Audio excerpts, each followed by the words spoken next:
आज 19 डिसेंबर, वार गुरुवार, मार्गशीर्ष महिन्यातील तिसरा गुरुवार। या दिवशी आपण उपवास करतो, माता लक्ष्मीची पूजा करतो। त्याचबरोबर भगवान श्रीहरी विष्णूंची पूजा देखील करतो। जिथे भगवान श्रीहरी विष्णू प्रसन्न असतात तेथे माता लक्ष्मी सदैव वास करत असते।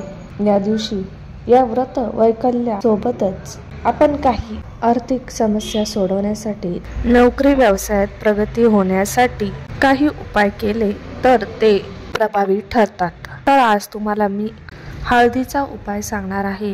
तो उपाय कसा करायचा हे पाहण्यासाठी व्हिडिओ कोठेही स्किप करू नका। संकट सांगून येत नाही आणि आले की हातात हात घालून येते। अशा स्थितीत माणूस खचतो, डगमगतो, गहिवरतो, हतबल होतो।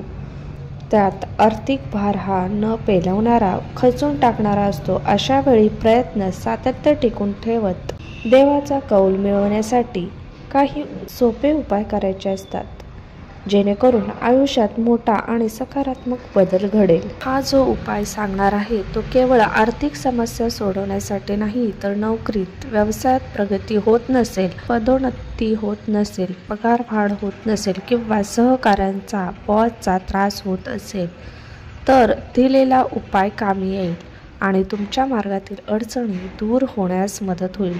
गुरुवारी हळकुंड अर्थात अख्खी हळद झोपण्यापूर्वी तुम्हाला तुमच्या मुलांच्या किंवा पतीच्या उशीखाली ठेवायची आहे व रात्रभर ती तशीच ठेवायची आहे।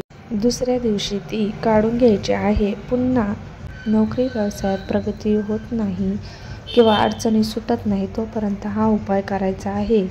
रोज रात्री तो हळकुंड उशीखाली ठेवायची आहे। असे केल्याने नवी नोकरी मिळण्यात येणाऱ्या अडचणीपासून आराम मिळेल व काही दिवसातच तुम्हाला त्याचे फायदे दिसतील, तसेच गुरुबल वाढेल। दुसरा उपाय म्हणजे गुरुवारी कुंकू मिश्रित हळदीचे गंध लावल्याने अनेक फायदे पाहायला मिळतात।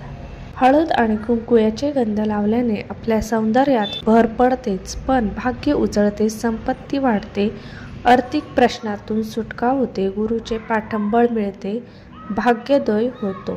भगवान विष्णूंना हळद अतिशय प्रिय आहे। त्यांना प्रसन्न करण्यासाठी हरभरा डाळ आणि हळद दान करावी।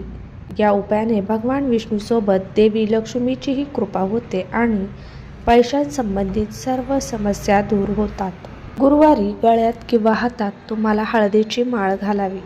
एक पांढरा दोरा घ्यायचा आहे, तो हळदीमध्ये पिवळा करून घ्यायचा आहे व त्यावर थोडे गंगाजल शिंपडायचे आहेत व भगवान विष्णू चरणी व माता लक्ष्मी चरणी तो धागा ठेवायचा आहे व आपल्या मनातील इच्छा त्यांना सांगायची आहे आणि ती माळ घ्यायची आहे व आपल्या गळ्यात घालायची आहे। ही माळ घातल्याने मार्गात येणारे सर्व अडथळे दूर होतात।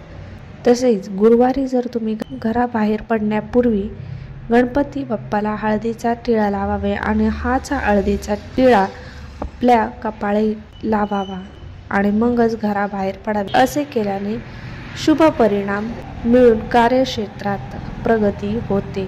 जर तुमचे पैसे कुठेतरी अडकले असतील आणि खूप प्रयत्न करूनही तुम्हाला ते मिळत नसेल तर गुरुवारी काही तांदूळ हळदीने रंगवून लाल कपड्यात बांधून पर्समध्ये ठेवावे व जोपर्यंत ते पैसे मिळत नाही तोपर्यंत ती पुरचुंडी आपल्या पर्समध्ये ठेवावी। लवकरच अडकलेले पैसे परत मिळतील। असे काही साधे सोपे उपाय तुम्हाला गुरुवारी करायचे आहेत। हे उपाय केल्याने नक्कीच तुम्हाला लक्ष्मी प्रसन्न होईल व आर्थिक समस्या, नोकरी व्यवसायातील समस्या दूर होतील, अडकलेले पैसे मिळतील। हा उपाय तुम्ही तिसऱ्या गुरुवारी नक्कीच करून पाहावा।